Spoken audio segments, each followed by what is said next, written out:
देश विदेश चैनल के इस अंक में आपका स्वागत है। मैं सतीश चंद। पिछले अंक में मैंने बात की थी कि भारत ने मुस्लिम आक्रांताओं का सामना कितनी वीरता से किया। मैंने आपको बताया था कि अरब के इस्लामिक आक्रांता 636 से लेकर सन 1000 तक बार बार आक्रमण करने के बावजूद भारत पर कब्जा जमाने में सफल नहीं हो पाए थे।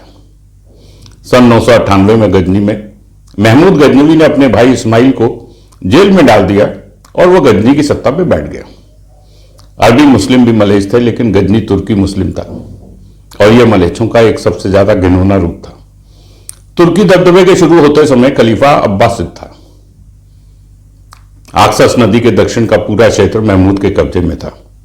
पहली बात तो मैं ये स्पष्ट कर दूं कि महमूद गजनवी कोई लुटेरा नहीं था और उसका एक बड़ा साम्राज्य था जो कि आक्सस नदी के दक्षिण में फैला हुआ था और भारत के एक बड़े भूभाग पर भी वो काबिज था। भारत में स्कूल की किताबों में जो पढ़ाया जाता है तो उसकी वजह मार्क्सवादी इतिहासकार है। वास्तव में हर इस्लामी क्रांता की इच्छाएं समान थी। भारत की संपत्ति को लूटना, हिंदुओं के मंदिरों को नष्ट करना और मूर्ति पूजा पर रोक लगाना, हिंदू स्त्रियों का सेक्सुअली एक्सप्लॉयटेशन करना और हिंदुओं को जबरन धर्म परिवर्तन के लिए अपने क्रूर तरीकों से मजबूर करना, हिंदुओं को गुलाम बनाकर अपने साथ ले जाना। जब उसने भारत पर आक्रमण किया तो उसकी भी इच्छा अपने साम्राज्य को भारत में फैलाने की थी, लेकिन उस समय की परिस्थितियां उसके अनुकूल नहीं थी।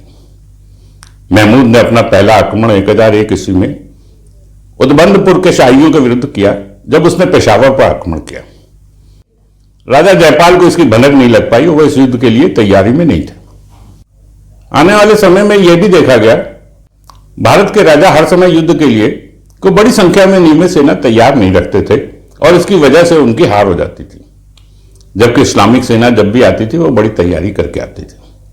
समय का चुनाव आक्रमणकारी सेना करती थी और इस कारण हिंदू राजाओं की सेना को एक डिसएडवांटेज रहता था। हिंदू सेना हाथियों पर ज्यादा निर्भर करती थी और धीमे चलने वाले हाथी घुड़सवार सेना के सामने टिक नहीं पाते थे। इस युद्ध में जयपाल हार गया। जयपाल को गजनी ने बंदी बना लिया, लेकिन उसको गजनी ने 30 हाथी और ढेरों सोने की मोहरों के बदले में छोड़ दिया। इसमें महमूद को क्षेत्र कब्जा नहीं पाया।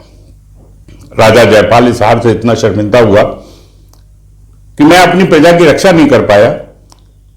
उसने अपना सिर मुड़ाकर अपनी चिता में बैठकर खुद ही आग लगा दी। इस तरह के आनर की कोई और मिसाल नहीं मिलती। जयपाल के बेटे आनंदपाल ने राज्य संभाला। वह भी बहुत वीर था। उसने भी महमूद को अपने राज्य से होकर मुल्तान जाने के लिए रास्ता नहीं दिया।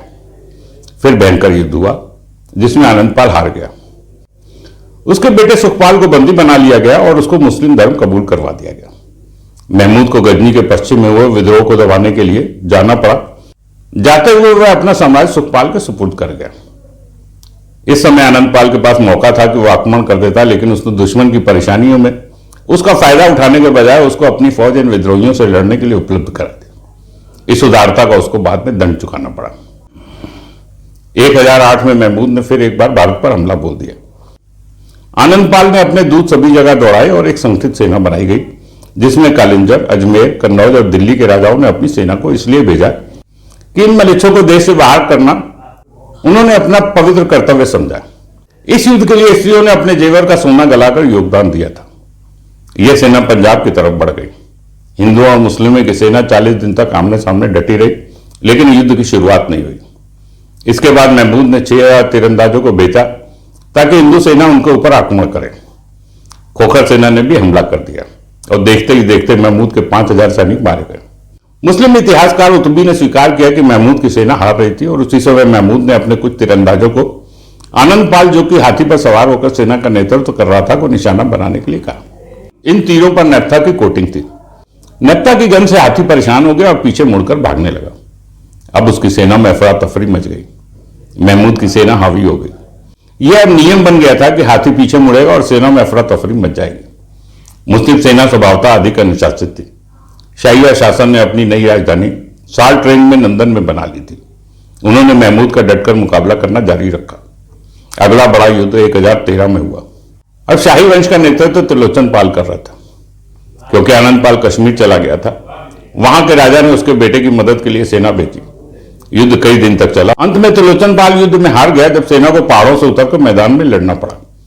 महमूद को त्रिलोचन पाल की युद्ध क्षमता ने चैन से बैठने नहीं दिया। त्रिलोचन पाल ने अपने पुत्र भीमपाल के साथ, जिसे निडर भीम कहा जाता था, लो कोट, जिसको आज लाहौर के नाम से जाना जाता, वहां पर डेरा डाल दिया। महमूद ने वहां हमला कर दिया। फरिश्ता, जो कि तुर्की इतिहासकार था, ने लिखा कि सुल्तान की यह पहली हार थी। उसकी सेना बड़ी मुश्किल से जान बचाकर भागी। महमूद उसके बाद भी त्रिलोचन से जीत नहीं पाया और इन्हीं लड़ाइयों को लड़ते लड़ते त्रिलोचन पाल की 1021 में मौत हो गई और 5 साल बाद 1026 में उसका पुत्र भीमपाल युद्धों में दूसरे राजाओं की मदद लेते हुए लड़ते लड़ते मारा गया। इतिहासकार अल बरूनी ने लिखा था कि शाहिया वंश खत्म हो गया। उन्होंने आदर्श तरीके से राज्य चलाया और अपने आदर्शों पर चलते हुए अपने राज्य के लिए जो कर सकते थे किया। शाही वंश ने दृढ़ता और शौर्य के साथ 50 साल तक राज चलाया और महमूद को पंजाब में ही उलझाए रखा। यह शाही वंश की कई पीढ़ियों के बलिदान की कहानी है, जिन्होंने अपने समय पर तुर्कियों का प्रतिरोध करना जारी रखा था और युद्ध क्षेत्र में अपने आप को बलिदान कर दिया। अगला हिंदू राजा जिसने महमूद गजनी को जमकर टक्कर दी वह थे कलंजर और खजुराहो के चंदेला। महमूद के सामने चंदेला राजा विद्याधर था। उसने गुर्जर, प्रतिहार, कन्नौज के शासक को इसलिए कत्ल कर दिया कि उसने अपने क्षेत्र का समर्पण महमूद के सामने क्यों कर दिया। त्रिलोचन पाल और भीमपाल ने अपने इस्लामिक सेना को रोकने के लिए महमूद के साथ युद्धों में विद्याधर की सहायता ली थी। विद्याधर, जिसको मुस्लिम नंद कहते थे, को महमूद ने 1018 में ललकारा था और मुस्लिम डर अपनाकर अपने आप को मुश्किल से बचाने का संदेश भेजा था। उसने सीधा सा जवाब भेजा था कि वह उसको युद्ध के मैदान में इसका उत्तर देगा। युद्ध के मैदान में पहुंचने पर एक ऊंची पहाड़ी पर चढ़कर जब महमूद ने विद्याधर की सेना देखी तो उसकी विशालता देखकर दंग रह गया और उसने युद्ध का ख्याल छोड़ दिया और अपनी सेना को वापस ले जाने लगा। जब वो अपनी सेना को वापस ले जाने लगा तो विद्याधर को इस वापस जाती सेना पर आक्रमण कर देना चाहिए था, लेकिन फिर राजपूतों के अपने सिद्धांत थे। लौटती हुई सेना पर वो कभी वार नहीं करते थे। ऐसे लोगों के साथ युद्ध के नियमों का कोई मतलब नहीं था जो किसी नियम को नहीं मानते थे। महमूद गजनवी वापस गजनी चला गया। अब की बार वो खाली हाथ गया और इसके बाद भारत के राजाओं ने जो संगठन बनाया था वो बिखर गया। गजनी ने 1022 में चंदेला के ग्वालियर स्थित किले पर हमला किया। यह किला घेर लिया गया। 40 दिन घेरा डालकर बैठे रहने के बाद उसने अपनी सेना हटा ली। अब उसने कलिंजर के राजा से दोबारा युद्ध करने का निर्णय लिया। अब की बार फिर महमूद गजनवी युद्ध में जीत नहीं सका और फिर एक बार उसे संधि करनी पड़ी और 3 हाथी लेकर संतुष्ट हो गया, जो उसको संधि के बदले उपहार में मिले थे। इन हमलों से उसको इन राजाओं की शक्ति का अंदाजा हो जाता था कि अगली रणनीति इन राजाओं की सेना से निपटने के लिए कैसी बनानी है। इस बीच गजनी छोटी छोटी रियासतों को जो रास्ते में पड़ती थी उनको लूटने लगा और वहां के निवासियों को गुलाम बनाकर अपने साथ गजनी ले जाने लगा। इस दौरान उसने सोमनाथ मंदिर के बारे में बहुत सुना था कि वहां पर अकूत दौलत है। भारत में अक्सर कहा जाता था कि जिन छोटे छोटे हजारों मंदिरों को वो नष्ट कर रहा है वो आसानी से नष्ट हो जाते हैं क्योंकि वो सोमनाथ के संरक्षण में नहीं है। गजनी ने अब सोमनाथ मंदिर को नष्ट करने की और हिंदुओं की आस्था को बड़ी चोट पहुंचाने की सोची। सोमवार 25 अक्टूबर 1025 को वो गजनी से चला सोमनाथ मंदिर को नष्ट करने के लिए। उसके पास 30,000 की घुड़सवार सेना थी जो कि पूरी तरह से युद्ध कला में ट्रेंड थी। साथ में उसके पास 30,000 ऊंट थे जो कि रसद और पानी इत्यादि लेकर चल रहे थे। 3 हफ्तों के बाद वो मुल्तान पहुंचा। यहां कुछ दिन आराम करने के बाद उसने 26 नवंबर को अपना अभियान शुरू किया। उसने जितने प्रतिरोध का सामना कलिंजर के राज्य में किया था और उसको संधि करके आना पड़ा था, इसलिए उसने दूसरा रास्ता अपने अभियान के लिए चुना था।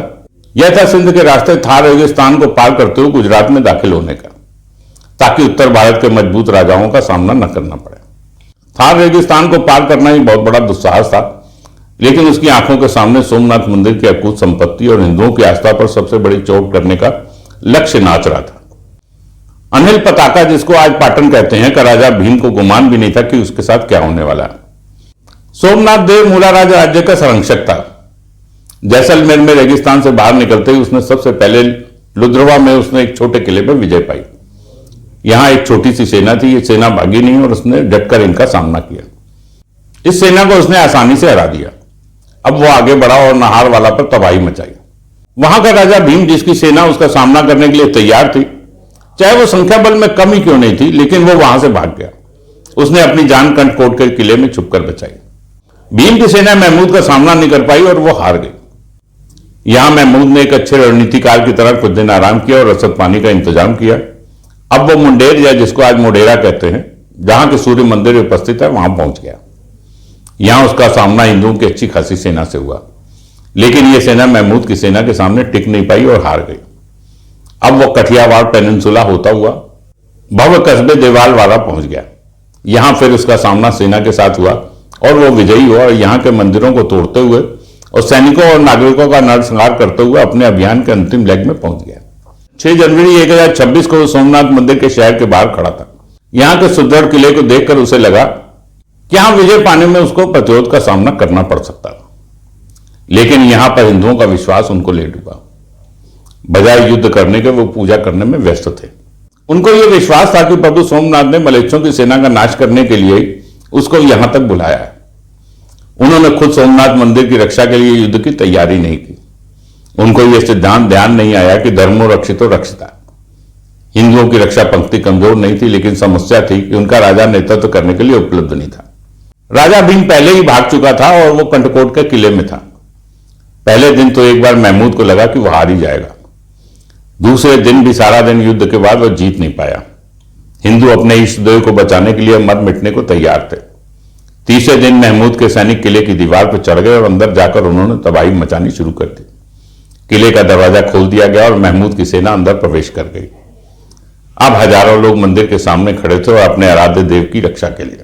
गांगुली के शब्दों में सोमनाथ मंदिर का वर्णन इस तरह से किया गया है। सोमनाथ मंदिर पत्थरों के बड़े ब्लॉक्स पर खड़ा हुआ था। इसकी छत को टिकाए हुए थे लकड़ी के नक्काशीदार और कीमती पत्थरों से सुसज्जित 56 खंबे। पिरामिड की तरह बना हुआ शिखर 13 मंजिल ऊंचा था और सोने से मड़े हुए 14 गुंबदों से सुसज्जित था। शिवलिंग की परिधि 4 फुट 6 इंच थी और शिवलिंग की ऊंचाई 7 फीट थी और शिवलिंग का 6 फीट का हिस्सा आधार के नीचे था, जिस आधार पर यह शिवलिंग स्थापित किया गया था। इस पर सोने की हीरे जवाहरात जड़ी कई मूर्तियां स्थापित थी।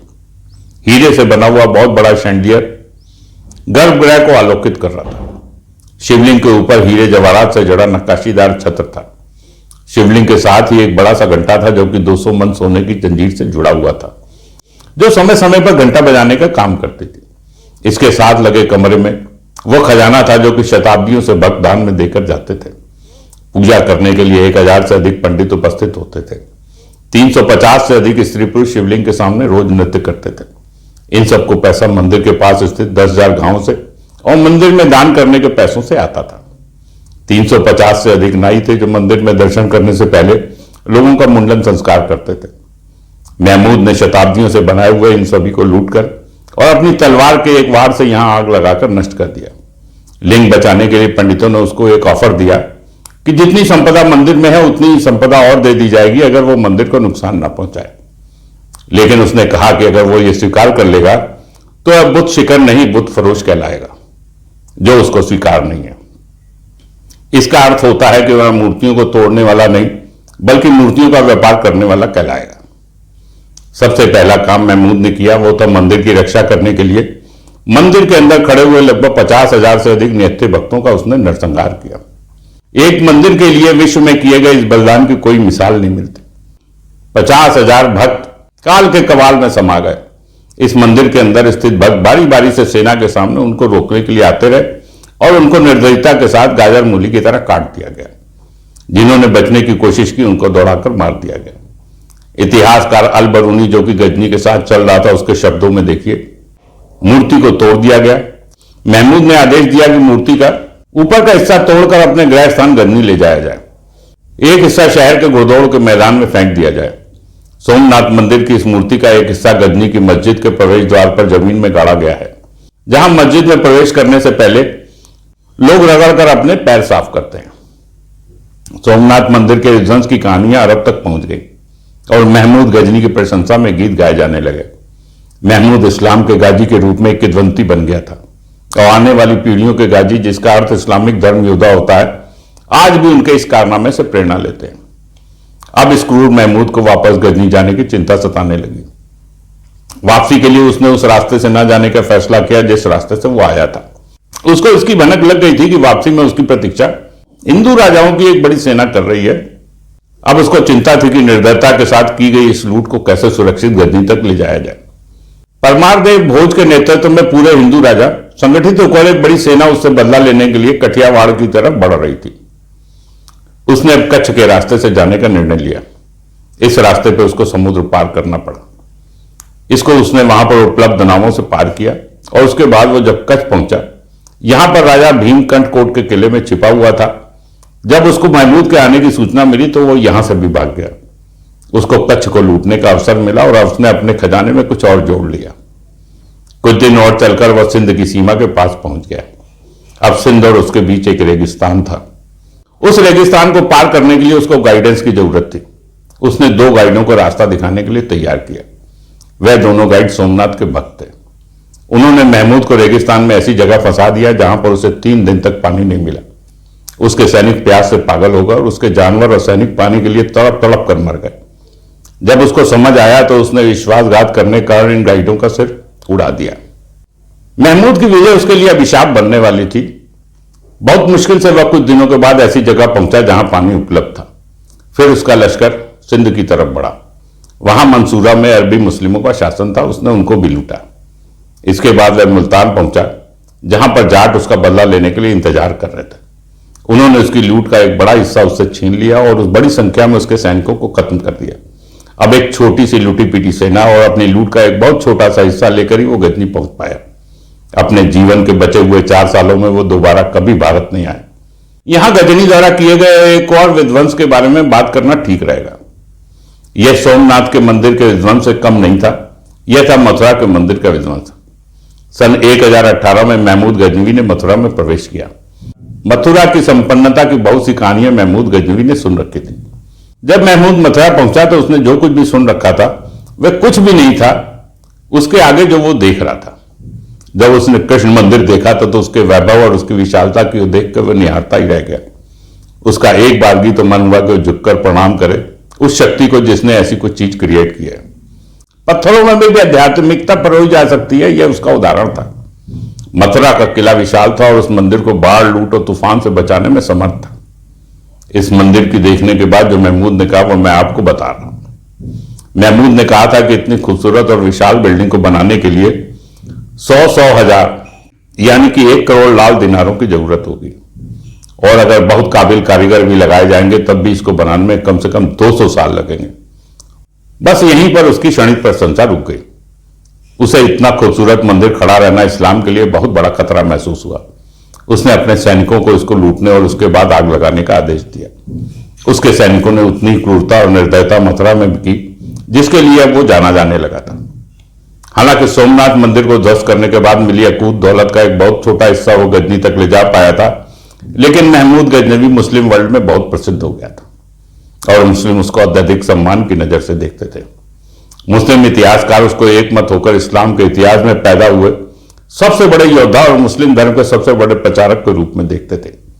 खलीफा ने उसको एक पत्र लिखा और उसको अकेले सच्चे धर्म की सेवा के पवित्र कार्य के लिए उसकी सराहना की और उसको इस्लामिक धर्म के कई टाइटलों से नवाजा गया।